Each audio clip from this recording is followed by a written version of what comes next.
नमस्कार विद्यार्थी मित्रों, हवे आपणे प्रकरण नंबर 7 में हेलोजननी अंदर हेलोजनना ऑक्सो एसिड जोवाना छे।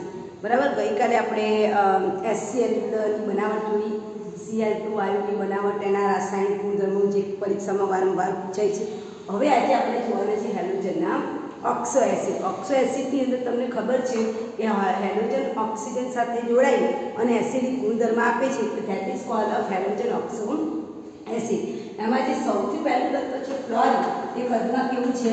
નાનું છે। બધાને ખબર છે એની વિદ્યુતતા સૌથી વધુ છે અને એના કારણે એ એક જ શું બનાવે છે? Oxo acid. એટલે કે ઓક્સો આપણી પાસે જે ઓક્સો એસિડ છે +1 ઓક્સિડેશન અવસ્થાવાળા, +3, +5 અને +7 ઓક્સિડેશન અવસ્થાવાળા ઓક્સો એસિડ હોય છે। એમાંથી એ માત્ર એક જ ઓક્સો એસિડ બનાવે છે, હાઇપોહેલસ, પછી હેલસ, હેલિક અને હાઇપોહેલિક એસિડ હોય। એમાંથી માત્ર હેલસ એટલે કે ફ્લોરસ એસિડ જ બનાવે છે। હાઇપોહેલસ એટલે કે હાઇપોફ્લોરસ એસિડ, કે જેને આપણે HOF કહીએ છીએ, ફ્લોરિક બોલ એસિડ, એ સંયોજન બનાવે છે। બાકીના જે તત્વો છે એ એક કરતાં વધુ ઓક્સો સંયોજનો બનાવે છે। મોટાભાગના સંયોજનો આપણને કેવા સ્વરૂપે છે? શુદ્ધ સ્વરૂપે આપણે અલગ કરી શકતા નથી, તેઓ જલીય દ્રાવણ તરીકે અથવા તો ક્ષાર સ્વરૂપે હોય છે। હવે આપણે ખાસ કરીને પરીક્ષામાં આ વારંવાર પૂછાતો સવાલ છે અને એના બંધારણ પણ તમને પરીક્ષાની અંદર પૂછાય છે કે ઓક્સો એસિડ છે એના બંધારણ દોરો અને એનું કોષ્ટક જણાવો। તો પહેલા તો આપણે અહીંયા લખી દઈએ હાઇપોહેલસ એસિડ, કે જેમાં એનો ઓક્સિડેશન +1 હશે, ત્યાર પછી હેલસ એસિડ આવે, ત્યાર પછી હેલિક આવે અને ત્યાર પછી છે પરહેલિક એસિડ। એવો એસિડ પરહેલિક એસિડ, ધેટ મીન્સ કે આ પ્રમાણેના ભાગ પાડેલા છે, બરાબર, +1, +3, +5 અને +7 ઓક્સિડેશન અવસ્થાના આધારે એના આપણે પ્રકાર પાડેલા છે। કે હાઇપોહેલસ છે તે એનો ઓક્સિડેશન કેટલો? +1, હેલિસ છે એનો +3 છે, હેલિક છે એનો 5 છે અને આનો કેટલો છે? 7 છે, બરાબર, ઓક્સિડેશન। હવે આપણે જો ક્લોરીન નું લઈએ તો HOF, એ રીતે ક્લોરીન નો લઈએ +1 ઓક્સિડેશન અવસ્થા ધરાવતા તત્વો જો આપણે એના લઈએ તો ક્લોરીન માટે આપણને શું મળે? HOCl, એ રીતે બ્રોમિન માટે HOBr અને ક્લોરીન આયોડિન માટે શું મળશે? HOI, that called hypofluorous. એમાં ફ્લોરિનની ઓક્સિડેશન આ કેટલો? +1। ઓકે, હાઇપોફ્લોરસ એસિડ, ક્લોરીન માં તેને શું બોલાય? હાઇપોફ્લોરસ બોલાય। એવી રીતે આને શું બોલાય? હાઇપોબ્રોમસ બોલાય, બ્રોમસ એસિડ, બરાબર। એવી રીતે HOI ને શું બોલાય? હાઇપોઆયોડસ એસિડ। એમાં ફ્લોરિન માત્ર એક જ સંયોજન આપે છે કારણ કે એની વિદ્યુતતા વધુ છે, અન્ય સંયોજન બનાવી શકશે નહીં, એટલે આના પછીના સંયોજનો ફ્લોરસ કે ફ્લોરિક કે પરફ્લોરિક એસિડ નહીં મળે। જ્યારે ક્લોરીન છે બધા જ સંયોજનો આપશે, જેવા કે HOClO, ધેટ કોલ્ડ હાઇપોક્લોરસ, હાઇપોક્લોરસ પછી ક્લોરસ, પણ આપણે કહીશું ક્લોરસ। એ પછી એ HOCl, જેમાં એનો ઓક્સિડેશન આ કેટલો હશે?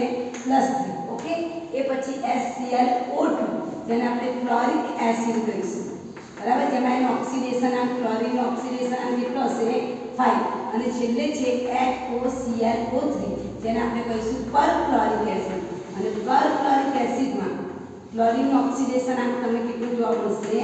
7। તો એનો મતલબ કે ક્લોરીન બધા જ પ્રકારના સંયોજનો બનાવે, હાઇપોક્લોરસ બનાવે, ક્લોરસ બનાવે, ક્લોરિક બનાવે, પરક્લોરિક બનાવે।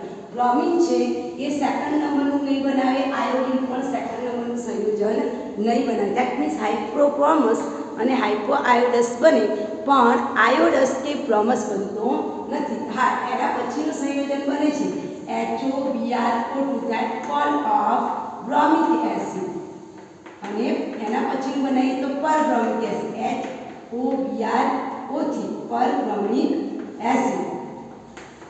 અને આમાં તમારે યાદ રાખવાનું કે જેમ ઓક્સિડેશનાંક વધે એમ એ પ્રબળ એસિડ બને। તમને પરીક્ષામાં પૂછાય છે નીચેનામાંથી કયો પદાર્થ પ્રબળ એસિડ છે?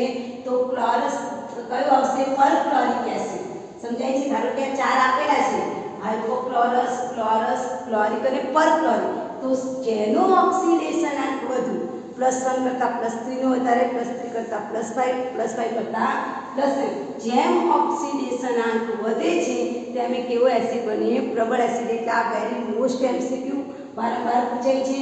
તો અહીંયા આપણે બ્રોમિક કયો પદાર્થ બનાવશે? બ્રોમિક એસિડ એન્ડ પરબ્રોમિક. એટલે એમ આયોડિન પણ આપણો કયો પદાર્થ બનાવશે? HOiO2. ધેટ મીન્સ આયોડિક એસિડ અને પર આયોડિક એસિડ. આયોડિક એસિડ અને બીજું HOiO3 એટલે કે પર આયોડિક એસિડ બનાવે છે. રાઈટ. હવે આમાં તમારે શું યાદ રાખવાનું? તમને પ્રશ્ન પૂછાયો કે નીચેનામાંથી પ્રબળ એસિડ કયો છે? નીચેનામાંથી પ્રબળ એસિડ કોણ છે? તો તમારે અહીંયા જોવાનું HClO, HClO2, HClO3 કે HClO4. પરીક્ષામાં આ રીતે આપેલું છે. આ જે ઓક્સિજન છે એ બેની વચ્ચે આપેલો નહીં હોય. બરાબર. આના આપણે શું કહીશું? હાઇપોક્લોરસ. ત્યાર પછી આને આપણે શું કહીશું? ક્લોરસ. આને શું કહીશું? ક્લોરિક. અને આના પછી શું કહીશું? પરક્લોરિક એસિડ. બરાબર. આ તમને પરીક્ષામાં પૂછાય છે તો યાદ રાખો, આ જે ક્લોરીન છે એનો ઓક્સિડેશનાંક +1 છે, આ ક્લોરીન છે એનો ઓક્સિડેશનાંક +3 છે. બરાબર. એવી રીતે આ ક્લોરીન છે એનો 5 છે અને છેલ્લો જે ક્લોરીન છે પરક્લોરિક એસિડ. પરીક્ષામાં આ રીતે જ આપેલું છે. પરીક્ષામાં આ રીતે નહીં આપેલું હોય. H અને Cl ની વચ્ચેની આપેલી બાજુમાં આપેલું. એક ઓક્સિજન આવે તો હાઇપો, 2 આવે તો ક્લોરસ, 3 આવે તો ક્લોરિક અને 4 આવે તો પરક્લોરિક. તો આનો ઓક્સિડેશનાંક સૌથી વધુ છે એટલા કેવો એસિડ કહેવાય? સૌથી પ્રબળ એસિડ. અને નિર્બળ એસિડ કેવો હોય તો કયો કહેવાય? હાઇપોક્લોરસ એસિડ. ક્લિયર? સમજણ પડે છે? આવી રીતે જેમ ઓક્સિડેશનાંક વધે છે એમ એ વધુ પ્રબળ એસિડ બને છે. હવે આપણે એને શું જોઈશું? બંધારણ જોઈશું. આ ક્લોરસ છે એ ક્લોરીનના આપણે બધા બંધારણ જોઈશું. +1, +3, +5 અને પ્લસ ઓક્સિડેશન અવસ્થા. તો હાઇપોક્લોરસ ધેટ મીન્સ HClO. ઓક્સિજન બધામાં મિડલમાં આવશે. આ હાઇપોક્લોરસનું બંધારણ છે. બરાબર. હાઇપોક્લોરસ. એવી રીતે તમને ક્લોરસ પૂછાય તો ક્લોરસમાં શું આવશે? HClO2 આવશે. એટલે ઓક્સિજન અહીંયા, એક H અહીંયા, એક Cl અહીંયા અને ડબલ બોન્ડ સાથે એક ઓક્સિજન આવશે. That call of chlorous acid.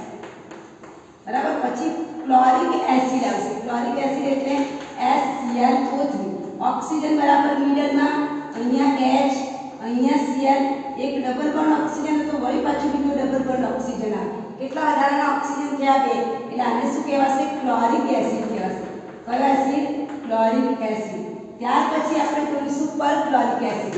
HClO4. Oxygen બરાબર મિડલમાં, અહીં H, અહીં Cl, અહીં ડબલ બોન્ડ, એક oxygen, double bond, 2 oxygen, double bond, 3 oxygen. Right. તો આ રીતે આમાં ડબલ બોન્ડ સાથે ઓક્સિજન જોડાઈને આપણને શું મળશે? પરક્લોરિક એસિડ. અને આ પરક્લોરિક એસિડ એ સૌથી પ્રબળ એસિડ છે. સૌથી પ્રબળ એસિડ જેનો ઓક્સિડેશનાંક વધુ હોય. હાઇડ્રોજન સમૂહના તત્વો +1, +3, +5 અને +7 ઓક્સિડેશન અવસ્થા ધરાવે છે. બંધારણ દેખાય છે પાછળવાળું બંધારણ? ઓકે. થોડુંક એ બાજુ કરીએ એટલે બંધારણ દેખાય. ઓકે. તો આ રીતે આપણે એને શું દોરી શકીએ છીએ? બંધારણ. કેટલા પ્રશ્નો વારંવાર પરીક્ષામાં પૂછાય છે. હાઇડ્રોજનના ઓક્સો એસિડના બંધારણ દોરો. રાઈટ. હવે આના પછીનો પ્રશ્ન આપણે લઈએ છીએ આંતર હેલો સંયોજનની બનાવટ, ગુણધર્મનો ઉપયોગ. એ પણ વેરી મોસ્ટ આઈએમપી ક્વેશ્ચન છે. આંતર હેલો સંયોજનની બનાવટ, ગુણધર્મને ઉપયોગ. તો 7.22 નંબરનો પોઈન્ટ છે કે આંતર હેલો સંયોજન એની બનાવટ, એના ગુણધર્મ અને ઉપયોગ. આ તમને પરીક્ષામાં પૂછાય છે કે આંતર હેલો સંયોજન ઉપર નોંધ લખો. તો પહેલા તો વ્યાખ્યા કે ભાઈ આંતર હેલો સંયોજનો એટલે શું? તો 2 જુદા જુદા હાઇડ્રોજન સંયોજનો એકબીજા સાથે જોડાય જે સંયોજનો બનાવે તેને આંતર હેલો સંયોજન. 2 જુદા જુદા પ્રકારના હાઇડ્રોજન તત્વો જોડાઈને જે સંયોજન બનાવે જે સંયોજન બનાવે એ સંયોજનને આંતર હેલો સંયોજન કહેવામાં આવે છે એ સંયોજન બનાવે તેને આંતર હેલો સંયોજન કહેવામાં આવે છે. મિત્રો કાકા અવાજ આવે તમારો? આંતર હેલો સંયોજન કહેવામાં બે જુદા જુદા પ્રકારના હાઇડ્રોજન તત્વો જોડાઈને જે સંયોજન બનાવે એને આંતર હેલો સંયોજન કહેવામાં આવે છે. અને આ આંતર હેલો સંયોજન કયા પ્રકારના હોય તો આ રીતે દર્શાવાય XX-1 XX-3 1 એટલે એનો ઓક્સિડેશન આંટી XX-3 XX-5 અને XX-7 એનો મતલબ શું કે +1 ઓક્સિડેશન અવસ્થા +3 +5 અને +7 જ્યાં X એટલે શું પહેલો X છે ને એ મોટો કદનો હાઇડ્રોજન છે જ્યારે X છે એ નાના કદનો હાઇડ્રોજન છે. ફોર એક્ઝામ્પલ હું તમને સમજાવું છું. દાખલા તરીકે હું અહીંયા નાના કદનો ફ્લોરિન તો એની સાથે મોટા કદનો ફ્લોરિન જોડાઈ શકે, બ્રોમિન જોડાઈ શકે અને આયોડિન જોડાઈ શકે. રાઈટ? કઈ અવસ્થાવાળા XX- વાળા. એવી રીતે મારે આવા XX-3 બનાવવા હોય તો ફ્લોરિન છે એની આગળ 3 લખવાનું ફ્લોરિન. ધ્યાનમાં રાખો પાછળનું જે પરમાણુ છે એ કેવો છે? નાનો છે. તો નાના સાથે મોટા વાળા ક્લોરીન, બ્રોમિન અને આયોડિન જોડાય. સમજાય છે? એવી રીતે 5 ઓક્સિડેશન અવસ્થા વાળા છે એની સાથે પણ તમે જુઓ ફ્લોરિન, ક્લોરીન અને બ્રોમિન. સમજાય છે? ઓકે, સમજ પડી? ઓકે, ચાલો આગળનો જે તત્વ છે કેવો છે? મોટો છે. એટલે ફ્લોરિન કરતા કોણ મોટું? ક્લોરીન, બ્રોમિન અને આયોડિન. પણ માની લો કે હું અહીંયા ક્લોરીન લઉં, આ ક્લોરીન નાનો છે તેના કરતા મોટા કોણ? બ્રોમિન અને આયોડિન. એટલે ક્લોરીન બે જ બનાવે, બ્રોમિન અને આયોડિન. આના કરતા મોટો છે કદમાં. બરાબર? સમજાય છે? ચાલો એવી રીતે હું બ્રોમિન લઉં તો બ્રોમિન કરતા કદમાં મોટો કોણ? માત્ર આયોડિન. એટલે બ્રોમિન એક જ સંયોજન બનાવે આયોડિન વાળું. કારણ કે બ્રોમિન કરતા મોટો કોણ છે? આ મોટો અણુ છે. પાછળ વાળો કેવો અણુ છે? નાનો અણુ છે. રાઈટ? એટલે તમારે આ બધું યાદ રાખવાનું છે કે આ X છે એટલે શરૂઆતમાં અણુ કેવો છે? કદમાં મોટો છે. X ડેશ એ કદમાં કેવો છે? નાનો છે. બરાબર? હવે એના આધારે આપણે XX ડેશ સંયોજનો બનાવીએ તો કયા સંયોજન બને? તો ફ્લોરિન.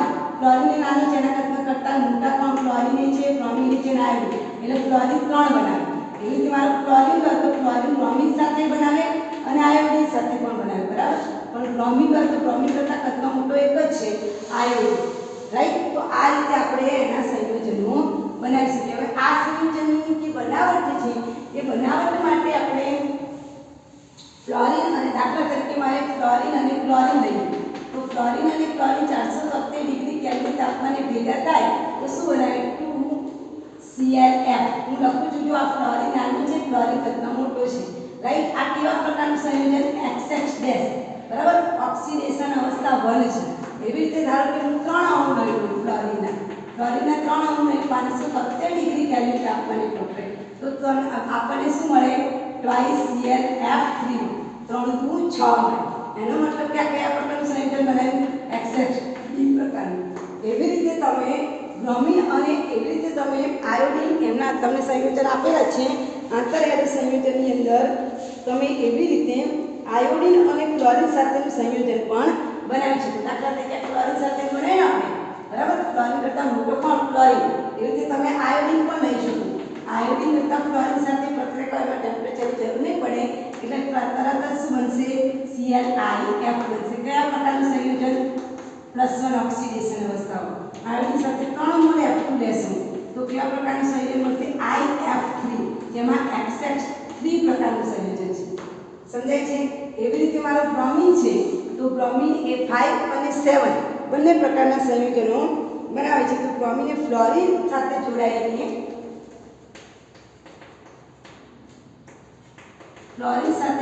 શું બનાવશે? BrF3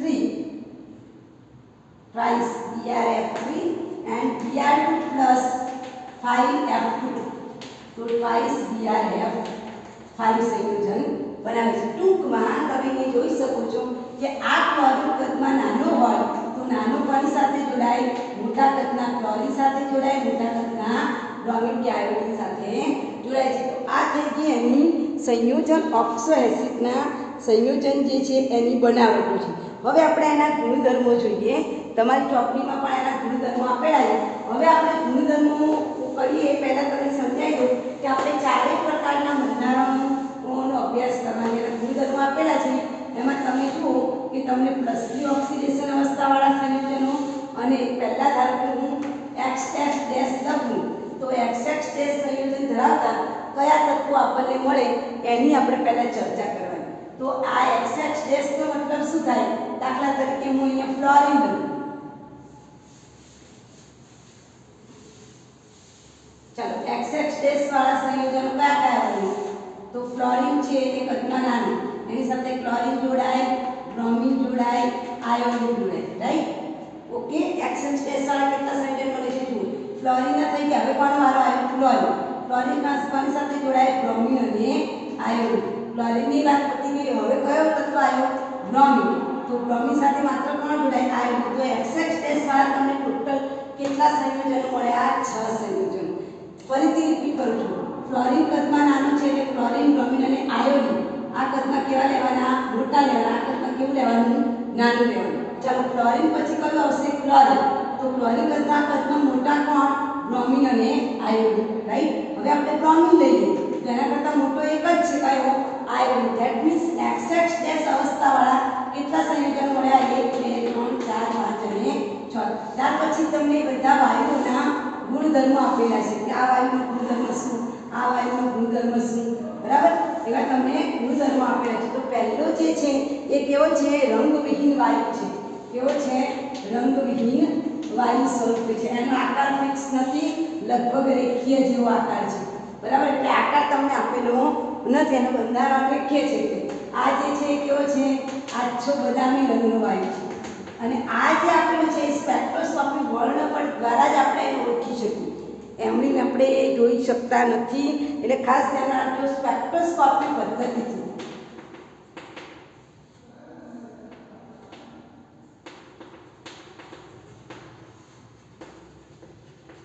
ઓળખી શકાય. ત્યાર પછી તમને જે બીઆર આપેલું છે એ તો કેવા સ્વરૂપે છે? વાયુ સ્વરૂપે છે, બરાબર? આ વાયુ સ્વરૂપે છે. ત્યાર પછી આ જે પદાર્થ આપેલો છે, બરાબર, ક્લોરીન સાથે આયોડિન, એ બે પ્રકારના છે. આલ્ફા સ્વરૂપે છે અને એનું બીટા સ્વરૂપ પણ છે. જે આલ્ફા સ્વરૂપ છે એ ચળકતો લાલ કલર ધરાવે. કેવો રંગ? ચળકતો લાલ રંગ. જ્યારે બીટા સ્વરૂપ છે એ કેવો રંગ ધરાવે છે? બદામી લાલ રંગ ધરાવે છે, બરાબર? લાલ રંગ ધરાવે. અને કયા સ્વરૂપે મળે આપણને? ઘન સ્વરૂપે. યાદ રાખજો ખાસ, ઘન સ્વરૂપે. હા, આ વાયુ સ્વરૂપે છે, આ બાકીના બધા વાયુ સ્વરૂપે છે. આ કેવા સ્વરૂપે છે? ઘન સ્વરૂપે છે. એવી રીતે તમને જે મુખ્ય પદાર્થ આપ્યો છે આઈડીઆર, એ કેવા સ્વરૂપે છે? કાળો ઘન સ્વરૂપે. તો આ ખાલી એક જ સંયોજન થયું. કયું? +1 ઓક્સિડેશન અવસ્થા ધરાવતું હોય.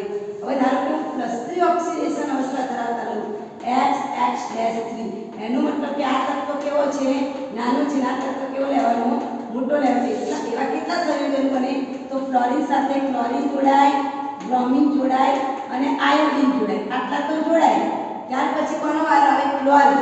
તો ક્લોરીન સાથે બ્રોમિન અને આયોડિન પછી ક્લોરીન જે છે તો ક્લોરીન સાથે બ્રોમિનનું સંયોજન નથી બનતું. ધ્યાન રાખજો, બ્રોમિન વાળું સંયોજન નથી બનતું અપાકર્ષણના કારણે, ચોક્કસ જ્યોમેટ્રીના કારણે. ખાલી કોની સાથે બનાવશે? આયોડિન. એનો મતલબ કે XX ધરાવતા કેટલા સંયોજન મળશે? માત્ર તમને 3. રિપીટ કરું છું. ફ્લોરિન બધા પ્રકારના સંયોજન સાથે જોડાશે. તો આ XX એટલે પાછળવાળાના 3 અણુ લેવાના, આગળવાળાનો 1 જ અણુ લેવાનો. ક્લોરીન સાથે જોડાય, બ્રોમિન સાથે જોડાય, આયોડિન. ક્લોરીનનો વારો પતી ગયો. હવે ક્લોરીનની વારી આવી તો ક્લોરીન બ્રોમિન સાથે નહીં જોડાય, બરાબર? પણ કોની સાથે જોડાશે? માત્ર આયોડિન. એના પછીના તત્વો માટે આ શક્ય નથી. એટલે XX-3 ધરાવતા સંયોજનો માત્ર કેટલા છે? 4 જ છે. હવે આપણે એના ગુણધર્મો જોઈએ. તો આ કેવો છે?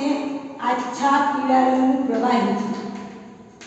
કેવા રંગનું? આછા પીળા રંગનું પ્રવાહી છે. પ્રવાહી સ્વરૂપ છે, બરાબર? એના ગુણધર્મોમાં જોજો. આછા રંગવિહીન વાયુ છે. પેલું પીળું લીલું પ્રવાહી, આ રંગવિહીન છે. પુસ્તકમાં જરાક જોજો, મારા પાછળથી જોજો. રંગવિહીન વાયુ. એના પછીનું છે આ રંગવિહીન વાયુ છે આ બંનેની અંદર જો બ્રોમિન અને આયોડિન છે એટલે રંગીન છે। આ પીળા રંગનું પ્રવાહી છે, પીળું લીલું એટલે કે પીળાશ કરતું લીલા રંગનું પ્રવાહી છે। કોના કારણે? બ્રોમિનના કારણે। આયોડિનના કારણે કેવો છે? પીળો પાવડર સ્વરૂપે। પીળો પાવડર એટલે ઘન પદાર્થ સ્વરૂપે। અને જે છેલ્લું છે ICR તમને કેવો મળશે? નારંગી રંગનો ઘન પદાર્થ। એટલે આ પદાર્થ એવા છે કે જેના વિશિષ્ટ રંગ મળે છે પહેલા સિવાય, કારણ કે ફ્લોરિન અણુની સંખ્યા વધારે છે એટલે એ કેવો છે? કલરલેસ છે, બરાબર। આમાં બ્રોમિન પ્રભાવી છે, બ્રોમિન અને આયોડિન, એના કારણે એનો પીળો લીલો રંગનો પ્રવાહી મળે, આમાં પીળા રંગનો પાવડર મળશે, આમાં છે તો નારંગી ઘન પદાર્થ મળે। તો આ થઈ ગયા તમારે +3 ઓક્સિડેશન અવસ્થા ધરાવતા સંયોજનો। એવી રીતે તમારે +5 ઓક્સિડેશન અવસ્થા ધરાવતા સંયોજનો માત્ર ને માત્ર ફ્લોરિન બનાવે। XX-5 લેવાનું, 5 લેવાનું એટલે ફ્લોરિન છે એને 5 લેવાની, એની સાથે ક્લોરિન જોડાય, બ્રોમિન જોડાય, આયોડિન જોડાય। આના સિવાય બીજા કોઈ પણ પ્રકારના સંયોજનો +5 ઓક્સિડેશન અવસ્થા ધરાવતા સંયોજનો નહીં આપે। એટલે ફ્લોરિન જ એવો છે કે જે બધા સંયોજનો આપશે। તો ફ્લોરિન સિવાય તમે એને ક્લોરિન લખશો તો ફ્લોરિન સાથે બ્રોમિન કે આયોડિન બનશે નહીં। એનો મતલબ કે 5 ઓક્સિડેશન અવસ્થા ધરાવતા કેટલા સંયોજન બને? 3 જ બને। ત્યાર પછી તમારે એના ગુણધર્મ આપેલા છે। રંગવિહીન વાયુ પરંતુ 77 ડિગ્રી કેલ્વિન કરતાં નીચા તાપમાને તે કેવો છે? ઘન પદાર્થ। પછી આની સાથે તમે જુઓ, આની આપણે પછી ચર્ચા કરીએ। આની સાથે તમે જુઓ અહીંયા આકાર શું આપેલો? બરાબર, આમાં આકાર આપે છે કોણીય ટી આકાર, ટી આકાર અથવા તો વળેલો ટી આકાર એવો શબ્દ તમારી ચોપડીમાં વાપરે છે। તો આપણે 11 સાયન્સમાં શીખી ગયા છે। અહીંયા હું બંધારણ કરું છું Cl। તો Cl છે છેલ્લી કક્ષામાં કેટલા ઇલેક્ટ્રોન છે? 7। તો એ 7 ઇલેક્ટ્રોનમાંથી 3 આવી રીતે બંધ બનાવવામાં વપરાય છે। જોયું તમને કેવો ઊંધો ટી આકાર દેખાય છે? તો ઊંધો ટી આકાર, અને બાકીના જે 4 વધ્યા એ આવી રીતે અબંધકારક ઇલેક્ટ્રોન રૂપમાં મળે છે। તો અહીંયા અંગ્રેજીના ટી આકાર જેવો આકાર થાય છે એટલે એને કોણીય ટી આકાર કહેવાય। તમે કોઈ પણ બંધારણ લો, BrF3 લો તો અહીંયા જેમ ક્લોરીન છે એની સાથે અહીંયા ફ્લોરિન અને અહીંયા ફ્લોરિન, એવી રીતે તમે Br લો તો Br સંયોજનની છેલ્લી કક્ષામાં પણ કેટલા ઇલેક્ટ્રોન? 7 ઇલેક્ટ્રોન, એની સાથે પણ ફ્લોરિનના સંયોજનો જોડાશે ત્યારે ઉપર નીચે અને સાઈડ પર ટી આકાર, અંગ્રેજીના ટી આકાર જો આ બધા સંયોજનો કોણીય ટી આકાર બનાવે। તો એ બધામાં કોમન આવશે કોણીય ટી આકાર, કોણીય ટી આકાર અને કોણીય ટી આકાર। દેખાય છે એ બાજુ? ઓકે, જરાક ફેરવી દો, હા, કોણીય ટી આકાર। ચાલો એના પછી આપણે 5 ઓક્સિડેશન અવસ્થાવાળા જોઈએ, XX5- સંયોજન જોઈએ, બરાબર। તો આની અંદર જે તમારા સંયોજનો બનશે એ ફ્લોરિન સિવાય એકયમાંની બને। તો ફ્લોરિન કરતાં મોટું કોણ? ફ્લોરિન, બ્રોમિન અને આયોડિન। ફ્લોરિનના કેટલા લેવાના? 5, ઓક્સિડેશન 5 આવશે। ઓકે, આ જે 3 સંયોજનો બનશે એમાં પહેલું સંયોજન કેવું છે? વાયુ સ્વરૂપ છે, રંગવિહીન વાયુ। પણ 77 ડિગ્રી કેલ્વિન કે એના કરતાં નીચું તાપમાન તમે લઈ જાઓ એટલે તમને કયા સ્વરૂપે મળે? ઘન સ્વરૂપે। અને જેમ જેમ તમે નીચે જાઓ એમ કેવું મળશે? રંગવિહીન પ્રવાહી। તો આ પણ પ્રવાહી છે, એની નીચેનો જે પદાર્થ છે એ પણ પ્રવાહી છે, રંગવિહીન પ્રવાહી। આ પણ કેવું છે? રંગવિહીન પ્રવાહી। હવે આનો આકાર આપણે જોઈ લઈએ। જેમ આનો આકાર આપણે જોયો ને ઉપરવાળો, જે આપણે 11 સાયન્સમાં વિવિધ સિદ્ધાંત આવતો હતો આપણે, બરાબર ને? વિવિધ સિદ્ધાંત, એમઓ સિદ્ધાંત, VSEPR, valence shell electron pair repulsion નો જે સિઝવિક અને પોવેલનો સિદ્ધાંત આવતો હતો એ પણ આપણે જોઈ ગયા છીએ, બરાબર। તો અહીંયા જે આકાર આવશે એમાં તમારો આકાર ધારો કે મારે Br છે તો એ જે આકાર આવશે એ આવો હશે। આ 4 ફ્લોરિન 4 ખૂણા પર હશે અને એક ફ્લોરિન છે એ સમતલની નીચે હશે, એટલે આવું સમચોરસ પિરામિડ મળે। મારા બ્રોમિન એટલે 17મા સમૂહનું તત્વ અને 17મા સમૂહ પાસે છેલ્લી કક્ષામાં 7 ઇલેક્ટ્રોન હોય, એમાંથી કેટલા વપરાઈ ગયા? 1, 2, 3, 4, 5 વપરાઈ ગયા। કેટલા એની પાસે બાકી રહ્યા? 2। તો 2 અબંધકારક ઇલેક્ટ્રોન રૂપમાં આ રીતે હશે, બરાબર।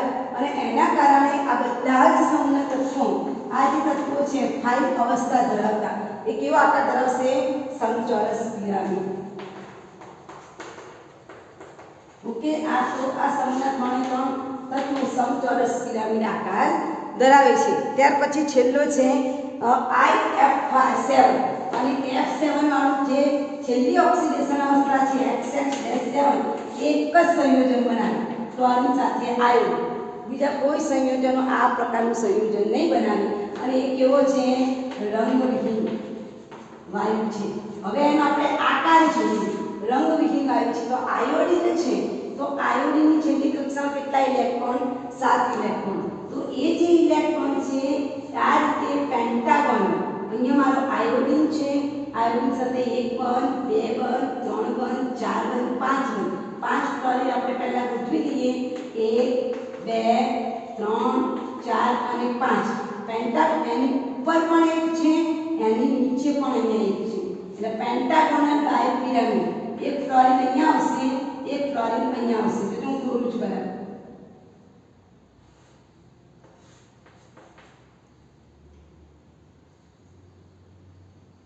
પેન્ટાગોનલ બાયપિરામિડ, આ તમારું જે આ જે દેખાય છે એ પેન્ટાગોનલ છે અને તમે એને આ રીતે પણ દોરી શકો છો। હું બતાવું જરા, એને તમે આમ બતાવશો તો વધારે ક્લિયર થશે।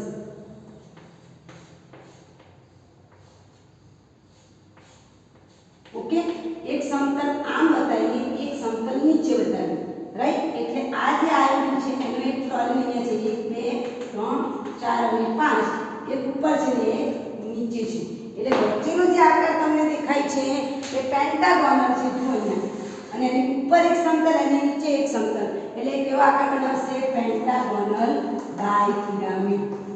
ઓકે, તો આટલું આપણે તૈયાર કરીશું બરાબર। ત્યાર પછી એના તમને શું આપેલા છે ભૌતિક ગુણધર્મો કે મોટાભાગના આંતરિક સંયોજનો બાષ્પશીલ ઘન અથવા તો પ્રવાહી કે વાયુ સ્વરૂપે બધા જોયા તમે તો મોટા ભાગે વાયુ કે પ્રવાહી જ વધારે છે, ઘન પદાર્થોની સંખ્યા છે પણ કેવી છે બહુ ઓછી છે। ત્યાર પછી તમને રાસાયણિક ગુણધર્મો આપેલું છે કે સામાન્ય રીતે આંતરિક સંયોજનો તેના અનુવર્તી હેલોજન તત્વ કરતાં વધુ સક્રિય હોય, પણ ફ્લોરિનને છોડીને ફ્લોરિન ક્લોરીન બ્રોમિન અને આયોડિન આપેલા છે, એમાં ફ્લોરિનને કાઢીને ક્લોરીન બ્રોમિન અને આયોડિન સાથે ક્લોરીન બ્રોમિન અને આયોડિન સાથે આ જો હેલો સંયોજન બનાવ્યા હોય એટલે કે ફ્લોરિન ક્લોરો ક્લોરીન બ્રોમો, તો આ ફ્લોરિન ક્લોરીન બંધ વચ્ચે જે બંધ બને છે એના કરતાં ક્લોરીન કેવું કહેવાય પ્રબળ કહેવાય।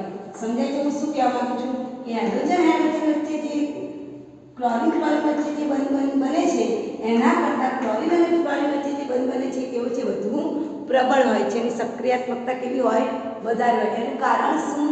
કારણ કે પેલામાં સમાન અણુ છે એટલે વિદ્યુત ઋણતા નહીં હોય, આમાં એક અણુ નાનો છે એક અણુ મોટો છે એટલે જેની વિદ્યુત ઋણતા વધારે છે ઇલેક્ટ્રોન એની તરફ ખેંચાશે એટલે પ્રતિક્રિયાત્મકતા કેવી હોય વધારે। એટલે આ વસ્તુ લખી છે કે અનુવર્તી હેલોજન કરતાં આંતર હેલો સંયોજનો વધુ સક્રિય હોય છે, કારણ કે આંતર હેલો સંયોજનો જે XX ડેશ બંધ છે એ પેલા હેલોજનના XX બંધ સાપેક્ષમાં કેવો છે નિર્બળ છે।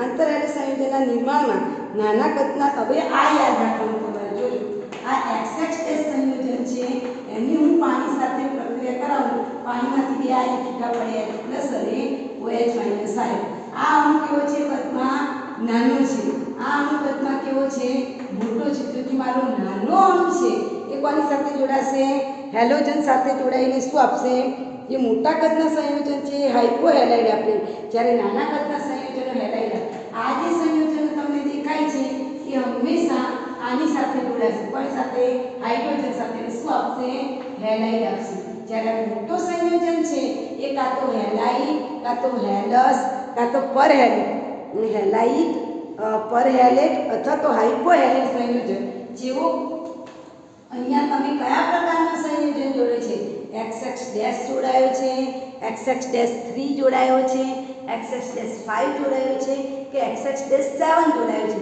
એના આધારે આપણે શું આપશે, અહીંયા એક જ બંને વચ્ચે ઓક્સિડેશન અવસ્થા એક જ છે તો હાઇપોહેલેસ, પણ માની લો કે મેં આવું લીધું છે XX ડેશ 3 તો આ જે XX ડેશ 3 છે તેના કારણે આ શું આપશે હેલસ એસિડ આપશે, હવે એસિડ આપશે હેલસ, અને આ જે નાનું છે હંમેશા કયું આપશે હેલાઇડ સંયોજન। ફોર એક્ઝામ્પલ હું ઉદાહરણ આપું તમને, દાખલા તરીકે મારે ક્લોરીન અને ફ્લોરિન વચ્ચેનું બંધ છે, ફ્લોરિન કદમાં નાનું ફ્લોરિન કદમાં મોટું, જોજો હું પાણી સાથેની પ્રક્રિયા કરું, પાણીમાં બે આયન H+ અને OH માઇનસ આયન, તો આ નાનો જે અણુ છે હંમેશા પાણી સાથે જોડાય હાઇડ્રોજન, આટલું તમારા મગજમાં યાદ રાખવાનું, એટલે આપણને મળશે હાઇડ્રોજન ફ્લોરાઇડ વત્તા સામે તમને કયો મળશે? Hypo plus HOCl, hydrogen, chlorine અને ઓક્સિજન, એટલે શું મળે? હાઇપો હેલસ. બીકોઝ મેં +1 ઓક્સિડેશન અવસ્થા ધરાવતું સંયોજન લીધું છે, પણ માની લો કે મેં +3 ઓક્સિડેશન અવસ્થા ધરાવતું સંયોજન લીધું છે, બરાબર? તો આ મારું જે નાના કદનું સંયોજન છે એ તો આની સાથે જોડાશે, બરાબર? એટલે 3HF બનાવશે, પણ જ્યાં OH છે અહીંયા જોડાઈને એના જેવું હેલસ કે હેલિક સંયોજન બનાવશે. ખ્યાલ આવે છે? અહીંયા 3 છે તો અહીંયા પણ પાણીના અણુ કેટલા લેવા પડશે? 3 લેવા પડે, બરાબર? તો જ અહીંયા એનું એડજસ્ટમેન્ટ થાય. ખ્યાલ આવે છે? બરાબર? ઓકે. તો એવી રીતે આમાં હાઇપોહેલસ પછી આગળ હેલાઇટ, હેલિક, પરહેલિક સંયોજનો બને, સંયોજનો બનતા જાય. ત્યાર પછી તમને એની શું આપેલી છે? ઉપયોગિતા આપેલી છે કે આંતરહેલો સંયોજનો બિનજલીય દ્રાવકોમાં દ્રાવક તરીકે વપરાય. ખૂબ સારા ફ્લોરિનેટિંગ એજન્ટ. ફ્લોરિનેટિંગ એજન્ટ એટલે સામેના પદાર્થમાં ફ્લોરિન તત્વ દાખલ કરવો હોય તો કયા સ્વરૂપે વપરાય? ફ્લોરિનેટિંગ એજન્ટ તરીકે વાપરવામાં આવે છે. પછી ClF3 અને BrF3 નો ઉપયોગ યુરેનિયમ 235, અંડરલાઈન કરજો. UF6 કદાચ તમારી ચોપડીવાળાએ આપ્યું છે કે નહીં આપ્યું નથી ખબર. ઓકે, તમારી ચોપડીમાં આવું લખ્યું છે કે આ બધા સહસંયોજક અણુઓ એ પ્રતિચુંબકીય હોય છે. નોંધ કરી લો, અંડરલાઈન કરો. પ્રતિચુંબકીય એટલે શું? કે આપેલા પદાર્થમાં બધા જ ઇલેક્ટ્રોન કેવા છે? યુગમિત છે. પ્રતિચુંબકીય છે ClF સિવાય 298 ડિગ્રી કેલ્વિન તાપમાને બધા બાષ્પશીલ ઘન કાં તો પ્રવાહી કાં તો વાયુ સ્વરૂપે છે, બરાબર? તેમના રાસાયણિક ગુણધર્મોની સરખામણી કરીએ તો હમણાં કીધું તેમ હાઇડ્રોજન કરતાં આંતરહેલો સંયોજન વધુ સક્રિય છે. એના ઉપયોગો જે તમને આપેલા છે એમાં લખ્યું છે કે બિનજલીય દ્રાવકો. પહેલો ઉપયોગ શેના માટે થાય? બિનજલીય દ્રાવક. શબ્દ લખ્યું જરા. પાણીના દ્રાવ્ય નથી ને, એટલે જે પદાર્થ પાણીમાં ઓગળતું ન હોય એને ડિઝોલ્વ કરવા માટે બિનજલીય દ્રાવક તરીકે આનો ઉપયોગ થાય. ખૂબ સારા ફ્લોરિનેટિંગ એજન્ટ છે. અંડરલાઈન કરજો. યુરેનિયમ 235 ને મેળવવા માટે UF6ના સંકેન્દ્રણમાં યુરેનિયમ 235 તમારે મેળવવો હોય તો UF6 ને ઉત્પન્ન કરવા માટે આ પ્રક્રિયાનો ઉપયોગ થાય છે. ફોર એક્ઝામ્પલ U વત્તા UF3 એવું કઈ પ્રક્રિયા તમને આપેલી છે. જુઓ 3ClF3 3ClF, બરાબર? એ પ્રક્રિયા તમને આપી છે. એમાં જો આંતરહેલો સંયોજન ઉપયોગ કરેલો છે. કયો આંતરહેલો સંયોજન? XX-3 સંયોજન ઉપયોગ કર્યો છે અને એમાંથી આપણે શું બનાવી શકીએ છીએ? UF6 વત્તા બાકીના જે 3 વધ્યા એ 3ClF બનાવે છે, રાઈટ? તો આ રીતે આપણે UF6 ના ઉત્પાદન માટે કોનો ઉપયોગ કરીએ છીએ? આંતરહેલો સંયોજન. આ ખાસ વેરી મોસ્ટ MCQ, બરાબર? તો આ રીતે પણ આપણે એના શું તૈયાર કરવાના? તો આવતીકાલે તમારે 2 પ્રશ્નો તૈયાર કરવાના. એક તો આંતરહેલો સંયોજન વેરી મોસ્ટ, અને આ હેલોજનના ઓક્સો એસિડના બંધારણ. Okay, all the best.